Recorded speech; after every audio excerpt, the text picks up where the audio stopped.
Olá a todos, hoje nós vamos falar sobre adaptação de lentes de contato em pacientes após o transplante de córnea. Então vamos analisar alguns aspectos, né?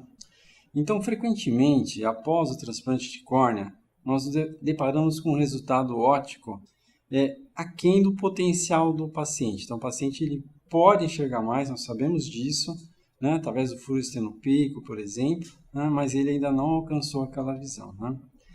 Ou a gente tem anisometropias ou astigmatismo elevado ou mesmo irregular, que fica difícil de você prescrever um óculos, né?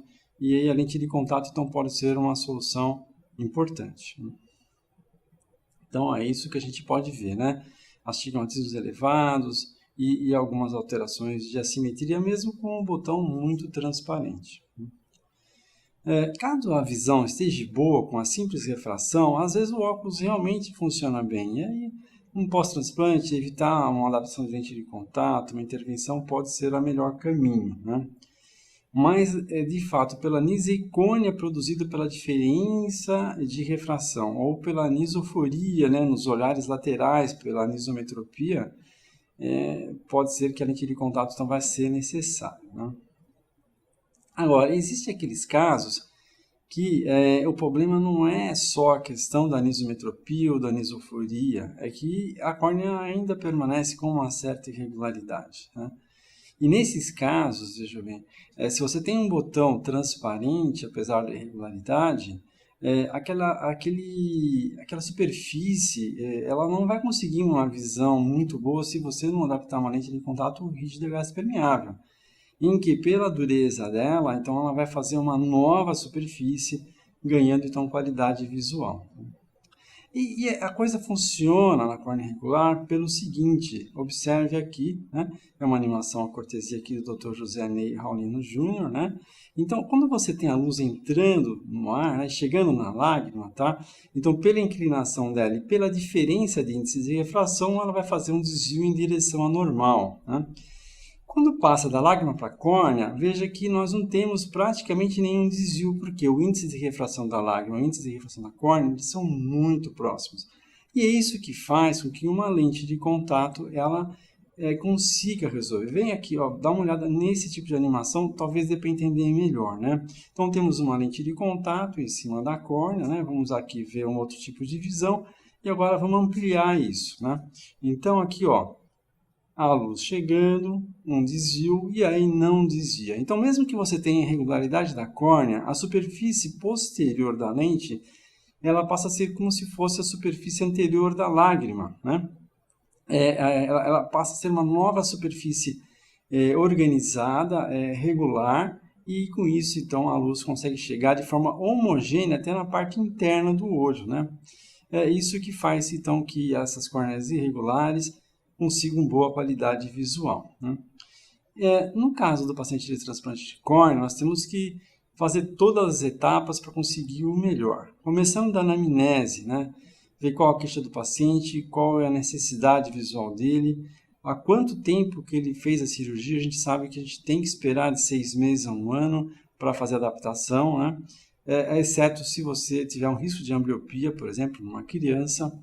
A exigência visual, talvez você tenha um olho enxergando muito bem e o outro mais ou menos, de repente nem precisa fazer uma lente de contato, um óculos vai resolver.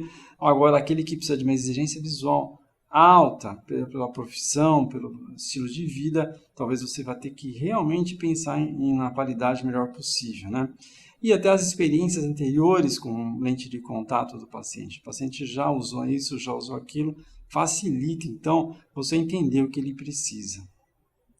A avaliação do paciente, fazer uma refração cuidadosa, né?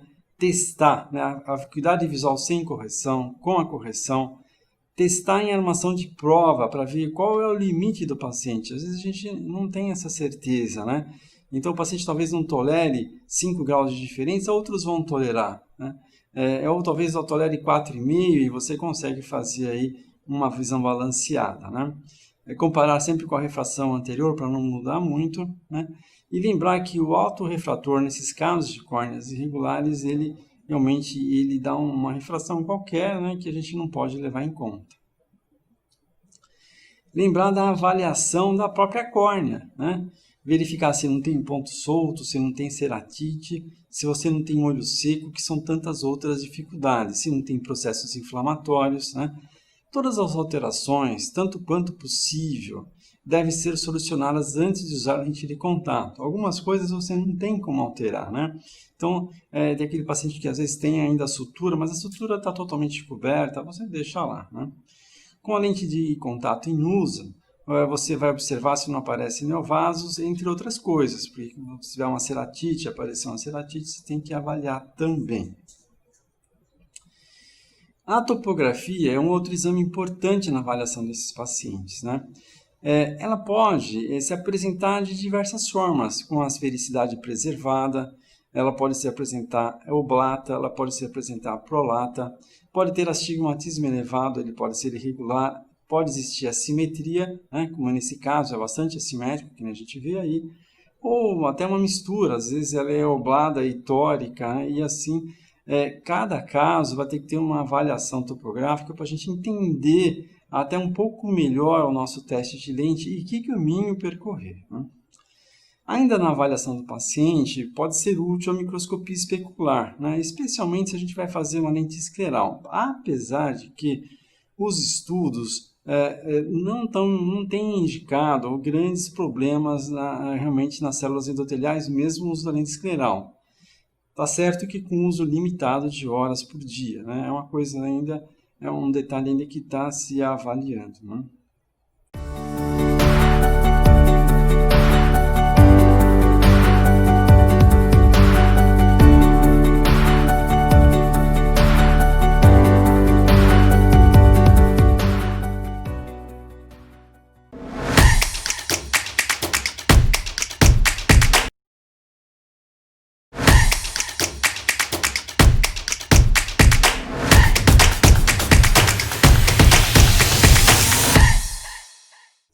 A paquimetria é bem interessante, também especialmente para pacientes de lente escleral, mas gelatinosa também. Se você tiver, durante o dia, um edema de córnea superior a 3,5%, indica que aquela tua adaptação está provocando um certo sofrimento da córnea. Então, você vai ter que procurar avaliar e ver se é possível melhorar então, aquela adaptação. O momento correto da adaptação, como a gente tinha falado, né? Em geral é após 6 meses, tá? Mas eventualmente, se você ainda tiver com o olho um pouco inflamado ou tiver tido algum episódio de rejeição, talvez você tenha que adiar um pouco mais. Agora, em crianças, você vai poder fazer às vezes antes disso, porque você precisa evitar a ambliopia. Alguns outros exames são importantes, né? Você precisa conhecer também como está o fundo de olho desse paciente e a pressão intraocular, né? O fundo de olho é porque você eventualmente acha que ele não está enxergando bem e acha que o problema está na córnea, às vezes não está mais na córnea, né? Às vezes ele tem algum outro problema que não foi ainda observado. E verificar também, claro, periodicamente a pressão intraocular, lembrar, porque esses pacientes pós-transplantados têm muito mais chance de ter glaucoma. A gente tem que considerar, quem vai fazer a adaptação do paciente pós-transplante, alguns fatores de risco que são típicos desses casos, né? Em córneas irregulares, a possibilidade de fricção da lente em um ponto mais elevado é mais comum e aumenta a chance de desconforto e erosão, como a gente pode ver ali. Ó, tá vendo? Ali é um ponto de toque que provocou uma erosão. Vai ter paciente que vai ter esse toque e não vai ter erosão, e outros vão ter, nós vamos ter que observar. É muito difícil evitar um toque, porque essas córneas são realmente irregulares, né? E esse problema vai ser potencializado, por exemplo, se o paciente tiver um olho seco, né? Ou uma alergia, que faça com que esse atrito seja maior. Se ele tiver, por exemplo, uma boa lubrificação, uma boa lágrima, a chance de ocorrer isso é menor, né? Mas temos que ficar de olho, né? Outros fatores de risco é a questão do neovaso. Então, se a gente tiver um ponto solto, ou no caso aqui, um neovaso, o ponto solto é mais fácil de identificar. E o paciente normalmente se sente incômodo e tal, mas existe o risco de uma infecção. E no caso do neovaso, a gente tem um perigo da rejeição. Como a gente sabe, esses neovasos podem fazer com que o organismo leia, né, que ele tem um tecido diferente do seu e com isso provocar uma rejeição. Então, ao notar que está aparecendo neovasos no paciente que está usando lente de contato, temos que rever a adaptação, né? Mudar a lente, mudar o tempo de uso para evitar então esse tipo de complicação. E existe também algumas dificuldades para se adaptar num paciente pós-transplante, né?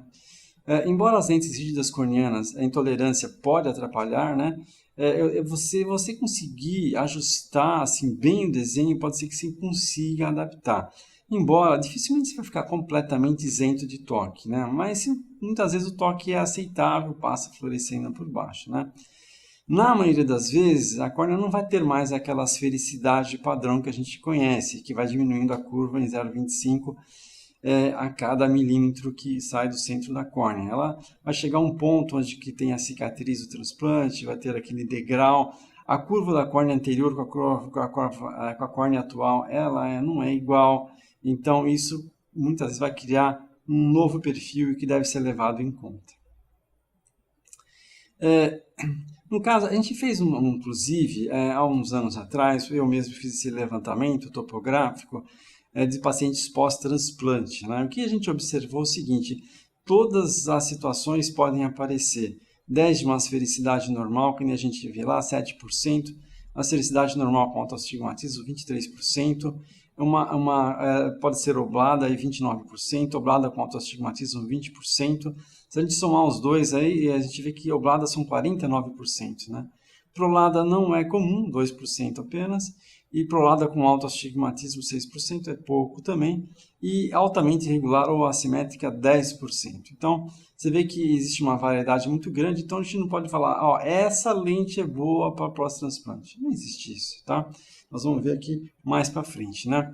Causas de insucesso nessas lentes: instabilidade, causada por degraus na junção ou altos astigmatismos, né? Os altos astigmatismos fazem com que a lente se apoie num meridiano, numa parte da córnea, sendo que a outra não está apoiada. Com isso, com menor área de contato da lente com a córnea, você perde efeito de capilaridade e a lente fica um pouco mais solta, né? Intolerância, isso pode ocorrer realmente porque a adaptação realmente é mais difícil, ou às vezes o paciente realmente tem uma intolerância, né? E baixa acuidade visual por fatores não corneanos, como eu já expliquei, pode ter problemas, por exemplo, como glaucoma, né? Ou catarata, e descompensação da córnea devido ao paciente ter uma córnea limítrofe. Então, aquele paciente que tem uma córnea limítrofe, ele vai bem, mas quando você põe uma lente de contato, ela descompensa, dá um edema e atrapalha a visão, e fica realmente complicado de fazer, né? Então, aqui eu coloquei alguns desenhos principais, só para a gente lembrar: esférica, esférica, super e derivadas, tórica posterior, geometria reversa e a lente escleral, tá? Sem contar as gelatinosas e a silicone hidrogel, que num caso, por exemplo, com uma refração baixa, poderia ser usada também, né? Casos clínicos que exemplifiquem as situações. Então, nós vamos ver aqui alguns casos que você pode verificar, a gente vê na prática como é que a gente resolveu, tá? Então, aqui, por exemplo, aqui, lentes asféricas e asféricas tóricas, eu coloquei aqui primeiro, né? A lente asférica com a esfericidade padrão para córneas com a esfericidade preservada. A gente viu lá que é pouco, são 10% dos casos, né? E no caso a esférica tórica, então indicada para quando temos toricidade corneana significativa, que isso já é mais comum, a gente viu lá, se não me engano, em torno de 20%. Então podemos observar uma necessidade de uma lente tórica quando a gente coloca uma lente asférica ou esférica, a gente vê que um meridiano está mais alinhado com a córnea e o outro não. E aí a gente parte então para uma lente tórica, tá? Eu vou mostrar um caso aqui agora, isso aqui mostrando que a lente tórica ela vai girando até encaixar no olho, né?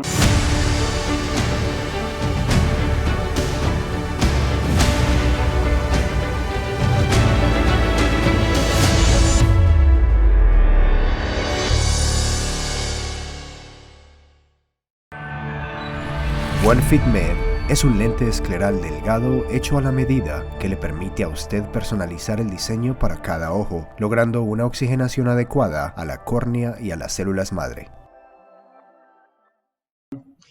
E esse caso aqui é interessante, é o caso daquelas duas topografias que eu mostrei no início, né? O paciente tinha uma refração, ele tinha uma visão até que não era tão ruim, 0,25 e 0,8, e aí ele queria fazer lente de contato. A visão sem óculos 0,05, uma visão baixa, mas com óculos era razoável. Mas o olho direito era visão baixa, 0,25, e ele gostaria de enxergar melhor também com o olho direito, né? Então, aí não dá para fazer lente no olho só, a gente foi para os dois. Então, o que a gente fez? A gente colocou, se a gente colocou uma lente asférica primeiro, dá uma olhada que com um padrão tórico, você tem um meridiano que está bem próximo da córnea e outro meridiano um pouco afastado da córnea, né? Então, você vê uma faixa ali, né? Então, como essa lente tem um diâmetro razoável para a córnea do paciente, até ficava no olho, mas ele incomodava. Aí a gente colocou, então, uma lente tórica posterior, né, asférica. Você veja que o padrão ele fica melhor, a fluorescência fica mais distribuída, né? A gente vê que o toque é menos agressivo, um toque menos agudo, né? Então, e ele ficou com uma visão de 0,8, era 0,25 e ficou bem razoável, né? Então, aqui a gente vê a diferença entre as duas lentes, né? E fica bem fácil entender quando que a gente deve mudar de uma para outra, né? Tá? Quando a gente tem aquele posicionamento de faixa ali. O outro olho dele, ele ficou bem com uma lente asférica, né? Só que teve uma sobrerefração cilíndrica, a gente vê lá menos 4,25 com menos 1,75 a 90. Nós pedimos então uma lente asférica tórica anterior, então ela tem o cilindro na face anterior com um sistema de prisma para a lente não girar, tá? Esse foi o outro olho do paciente, ficou com uma visão boa, 20/20 ficou a visão 1, né?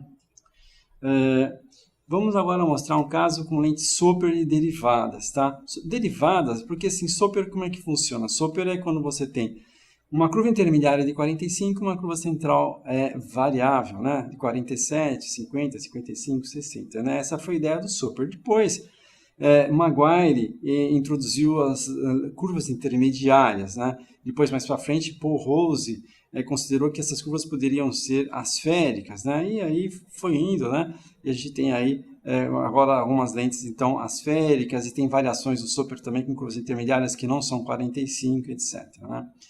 Aqui mostrando um caso, como eu expliquei, esse tipo de caso foram apenas 2% dos pós-transplantes, né? Como a gente viu num levantamento feito por mim ali, na Unifesp.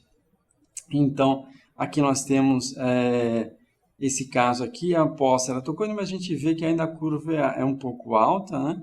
E nesse caso a gente usou, então, uma lente aqui, uma lente asférica para equitasia, com uma curvatura não era muito alta, 45 menos 992, né? Então, apesar que não era muito alta, claramente era uma curva acentuada próxima a uma equitasia. Mas ela ficou bem, uma lente centralizada, né? E isso que interessa ali para a gente, você vê que a lente tinha um padrão bem razoável, né? Não tinha uma periférica muito grande, mas tinha um padrão aceitável. Ela ficou muito bem.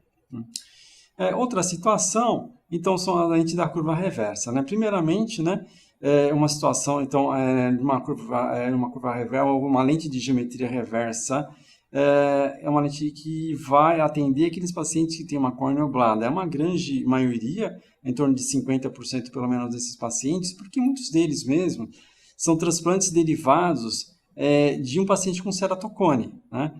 Então, esses pacientes têm a curva intermediária já um pouco mais elevada mesmo. Na hora que você faz o transplante, então, a curva central acaba sendo um pouco menor e eles têm uma córnea, então, do tipo oblata, né?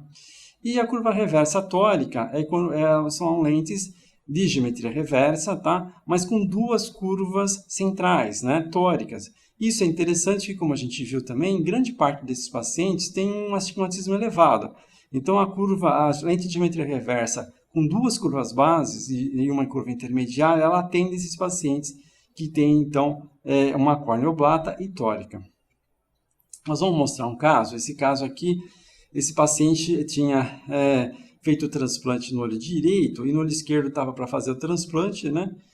E no caso, veio para a gente adaptar, então, o olho direito. Observando essa topografia, vejam que a gente tem uma curva central mais plana do que a curva intermediária, e veja que a curva central é tórica. Então, esse é um caso bom para a lente de geometria reversa tórica. E aí, então, a gente tentou encaixar essa lente no paciente e esse foi o resultado, tá? Então, essa é a adaptação, foi uma adaptação que ficou um padrão muito bom, né? Nem sempre esse padrão é tão bom assim, tá? Porque essa é uma topografia relativamente irregular, mas esses casos às vezes é um pouco irregular, mas a gente conseguir uma certa centralização, né? Conseguir que a lente tenha uma troca de fluoresceína e que não tem um ponto muito agudo de toque. Alguns pontos de toque é normal ter, porque é uma córnea irregular. Nós vamos ter certamente um ganho muito grande para o paciente. E uma lente rígida corneana tem a grande vantagem de você ser uma lente fina, que transmite muito bem oxigênio, uma fina camada de lágrima que transmite muito bem oxigênio e ainda com a troca lacrimal, trocando todas as substâncias da lágrima que vão nutrir bem o olho. Então, em termos de segurança para o transplante, é uma lente extremamente segura, a mais segura que se conhece, e levando, então, realmente segurança e visão. Esse paciente, no caso, aí ficou com 0,8 e é comum os pacientes ficarem muito bem, né? Ficou bem confortável, uma ótima qualidade visual e foi isso, então, que a gente decidiu para esse paciente. Vamos lembrar aqui das lentes esclerais, né? As lentes esclerais também é um ótimo recurso para melhorar a qualidade visual em córneas irregulares, né? O conforto é um dos seus pontos fortes, favorecendo os pacientes que não obtiveram êxito nas RGP corneanas, né? RGP corneana você pode não obter êxito porque o paciente não tem conforto, né? Ou então porque ela fica instável no olho do paciente, tá? O conforto você pode trabalhar acertando melhor o desenho, né, do paciente, explicando até para ele que ele vai sentir alguma coisa no início. Primeiro teste você pode testar ele com uma gota de anestésico e pedir para ele ficar esperando durante 1 hora. A primeira vez que o paciente vai colocar, também uma gota de anestésico para aprender a colocar e tirar pode também ajudar. Às vezes é uma questão do paciente entender a situação, né? Mas tem aqueles pacientes que realmente são intolerantes ou realmente têm instabilidade mesmo com o melhor desenho. E nesse caso, a lente escleral é uma opção, né? No caso, doenças da superfície ocular é uma outra alternativa interessante da lente escleral. E nesse caso, aí, às vezes, com uma primeira indicação, né, acima da rígida corneana. Se o paciente tem uma doença da superfície ocular, como um olho seco severo ou uma doença inflamatória crônica, a lente rígida ela vai fazer um reservatório líquido, com isso umidificar a superfície da córnea, né? E protegê-la muitas vezes de uma triquíase, de uma borda palpebral que esteja um pouco mais grosseira também, né? Agora, a hipóxia é um problema, né? Então, a hipóxia pode levar à formação de neovasos, dificultar, né? E o custo também ela é um pouco mais caro, né? Pode ser um fator limitante, né? Aqui no caso, no pós-transplante de córnea, frequentemente as córneas têm um perfil oblado, tá? Eles têm que tomar esse cuidado. E pode existir também áreas de elevação pontuais, né? A irregularidade pode não ser muito elevada, né? Esse aspecto da enseja testar lentes esclerais menores e mais finas. Então, existem lentes esclerais para córneas irregulares e para córneas regulares. As lentes esclerais para córneas regulares, em geral, são um pouco menores e mais finas. Se der certo no pós-transplante, elas têm essa vantagem de ser mais fácil de manusear, mais fácil de tirar, menos hipóxia por serem mais finas, é uma alternativa também, tá?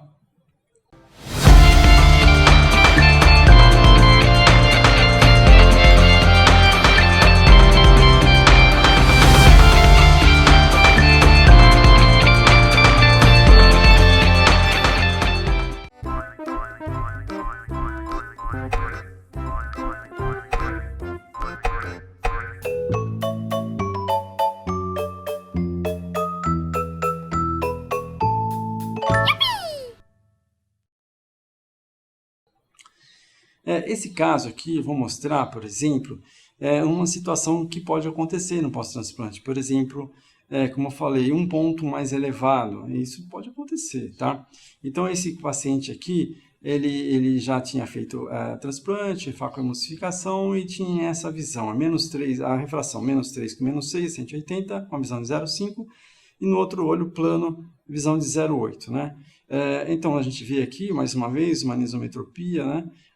Biomicroscopia por tom transparente, pseudofacia, e o fundoscopia e tonometria eram normais, né? Aqui a gente vê o pentacam do paciente, a gente vê que é uma córnea assimétrica, o que é muito difícil de fato de você usar uma lente rígida corneana. Partimos então para a escleral, né? Então a gente vê ali os dados do pentacam, nós temos aí praticamente 9 graus de astigmatismo, e nem é o problema só do astigmatismo, é a assimetria que é bastante grande. Aqui a gente testou uma lente de perfil pro lado, tá? E a gente vê o quê? A gente vê que no centro ela é bem elevada, né? E ali na periferia, ali, ó, a gente vê mais à direita, está quase tocando na córnea. Aqui, se a gente faz uma lente mais perto da córnea, o que vai acontecer? Ela vai tocar aquele ponto, né? Então, o que a gente faz nesse caso? A gente troca o perfil, tá? Então, por exemplo, aqui a gente fez uma de perfil oblado, ó. Aquele ponto periférico ficou na mesma distância, mas o centro a gente conseguiu deixar mais próximo. Ficando mais uniforme, você tem uma barreira lacrimal para o oxigênio chegar na córnea muito menor, né? Então, você acertar o perfil da lente também é muito importante no pós-transplante de córnea, porque isso vai fazer com que realmente a hipóxia seja realmente mais reduzida, tá? Em alguns casos, a elevação é muito localizada. Então, você fez a adaptação que está boa, né? Que está legal. Então, não é incomum uma região da córnea estar mais elevada do que outras, né? E, por exemplo, uma área de cicatrização que ficou um pouco pior, né? E aí, você fica naquele ponto. Se você elevar a lente como um todo, você vai causar mais hipóxia, não tem jeito, né? Então, nesse caso, nós vamos mostrar uma solução que nós fizemos, tá? Nesse caso, é uma lente, uma marca de lente, né? No caso, a gente testou aqui, um recurso chamado Microvolt, né, da lente Zenlens, tá? Então, esse paciente aqui, então, pós-transplante, né, a gente observa aqui, ó, um toque ali na região. A lente estava boa, mas tinha aquele toque, né? Então, o que acontece? A gente mediu a distância do centro até o centro do toque, né? Depois a gente mediu, na realidade, as dimensões do toque, tá? Para fazer ali uma pequena área de elevação na lente, né? Aí medimos qual é o ângulo que estava o centro desse toque, tá? A gente pode ver ali, ó, um está escrito 0 e outro está 6, a gente vê que girou 6 graus, e a gente pede essa lente com uma estabilização como fosse tórica, tem que pedir isso, estabilização tórica, e o microvolt exatamente naquela posição lá, 174 graus, distante a 3 milímetros do centro, com uma largura de tanto, e a altura em geral para sair do toque, em geral 200, 300 micras, um pouco mais alta ali do que o resto da lente, né? E aí a gente vai ver o resultado, a gente pode ver ali, né? Ali na região tem o toque, ó, e no outro lugar você vê que aqueles 3 pontinhos, ele vem na lente mesmo, daquele jeito, né? Que é a região onde tem aquele microvolt, né? E a gente vê que tiramos o toque sem precisar elevar a lente, né? É um recurso realmente muito interessante, dá um pouco aí de trabalho, mas vale a pena, né? Ele não pode ser muito central, senão atrapalha a visão, né? Tem que ser um pouco mais para a periferia, tá? Então, reflexões finais, né? A anamnese pode direcionar melhor o tratamento, a refração tem que ser realmente cuidadosa para a gente entender bem e, de repente, prescrever um óculos. A princípio, iniciar os testes com lentes esféricas ou asféricas e, se possível, já avaliar até o potencial de visão para, de repente, o paciente não tem um bom potencial de visão e realmente, talvez a lente não seja tão interessante. Com a experiência, o início pode ser, às vezes, mais específico. Depois que você pega um pouco mais de experiência, você vai escolher, de repente, um desenho mais claro ali, né? Mas, na dúvida, pode tentar uma lente asférica ou esférica. Muitas vezes surpreende. Se vocês lembrarem, num dos casos que eu mostrei, uma lente asférica e ficou muito boa, né? A partir de um teste com uma lente monocurva, então, você, vendo o padrão de fluorescência, também você pode direcionar para um segundo, terceiro desenho, né? Primeiro, procure esgotar as possibilidades dos desenhos. Se você está testando uma lente asférica, por exemplo, se você acha que está apertada, põe uma lente mais plana. Se você acha que a lente está tocando, põe uma lente mais apertada. A hora que não deu mais, aí você vê o padrão e aquele padrão final você vai avaliar, né? Onde está o problema? O problema é que precisa de uma lente tórica. Vamos lá. Não, o problema é que está acumulando no centro. Vamos para uma lente de curva reversa. O problema é que está tocando o centro. Vamos para uma lente de perfil pro lado, tá? Então é isso, né? Então o recado, acho que final é esse, né? A gente tem muito recurso de lente de contato hoje. Eu acho que a gente vê ao longo da história, a gente via que 50%, 60% desses pacientes conseguiam uma adaptação de lente de contato no início. Hoje, acredito que, eu não sei a porcentagem exata, mas muito mais que 90% dos pacientes conseguem adaptar uma lente de contato pós-transplante de córnea se precisar, né? Se necessário, claro, né? Porque as lentes melhoraram, né? Melhoraram em material, melhoraram em desenho, e então nós temos esses recursos que a gente pode aí usar favoravelmente aos pacientes. Não era incomum, às vezes, a gente atender um paciente pós-transplante de córnea que não estava enxergando bem porque não tinha conseguido uma solução e não valia a pena fazer um novo transplante, e esses casos, então, merecem, né, realmente, a nossa avaliação, né, cuidadosa para tentar encontrar uma solução, né? É isso, então, agradeço a atenção de todos, espero que vocês tenham realmente aproveitado, tá certo? Um abraço.